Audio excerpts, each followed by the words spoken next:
Good afternoon, my friends. My name is Melissa from Melissa's Struggling Walk with Jesus. I'm here using the Amplified Holy Bible and the Navigator's Bible reading plan with you on Sunday.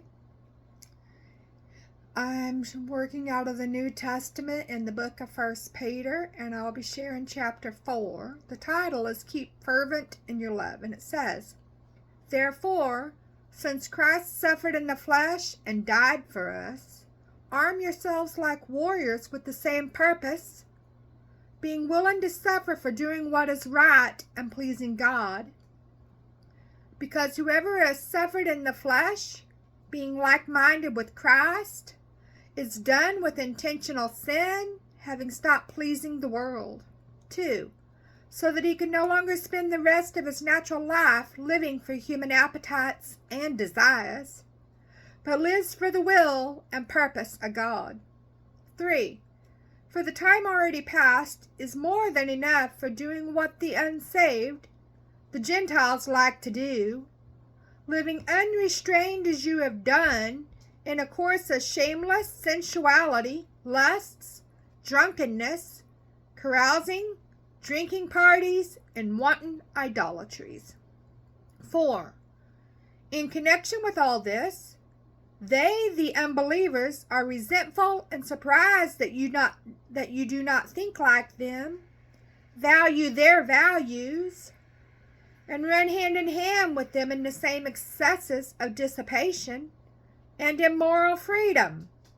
And they criticize and abuse and ridicule you and make fun of your values. 5. But they will have to give an account to him who is ready to judge and pass sentence on the living and the dead. 6. For this is why the good news of salvation was preached in their lifetimes, even to those who are dead, that though they were judged in the flesh as men are, they may live in the Spirit according to the will and purpose of God.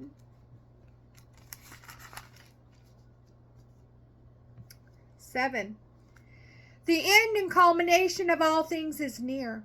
Therefore, be sound-minded and self-controlled for the purposes of prayer, staying balanced and focused on the things of God, so that your communication will be clear, reasonable, specific, and pleasing to Him.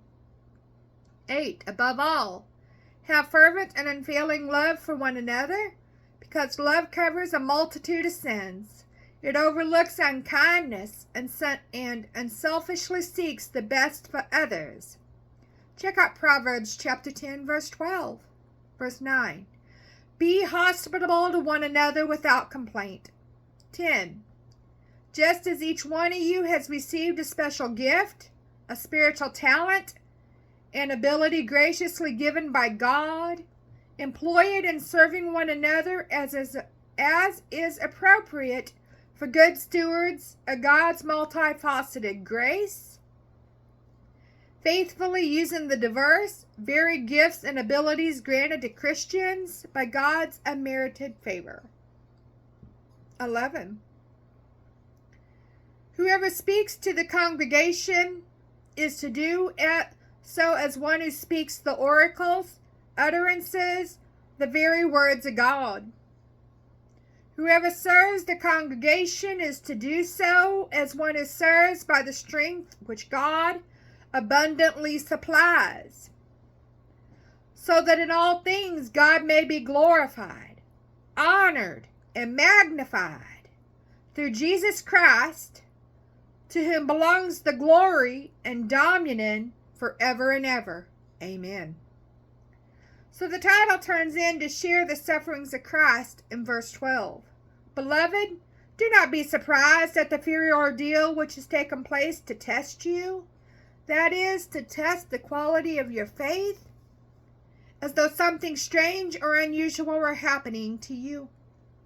13. But insofar as you are sharing Christ's suffering, keep on rejoicing, so that when His glory, filled with His radiance and splendor, is revealed, you may rejoice with great joy. 14. If you are insulted and reviled for bearing the name of Christ, you are blessed, happy, with life, joy, and comfort in God's salvation, regardless of your circumstances. Because the Spirit of glory and of God is resting on you and indwelling you. He whom they curse, you glorify. Check out Isaiah chapter 11, verse 2. Verse 15. Make sure that none of you suffers as a murderer or a thief or any sort of criminal in response to persecution, or as a troublesome meddler interfering in the affairs of others. 16.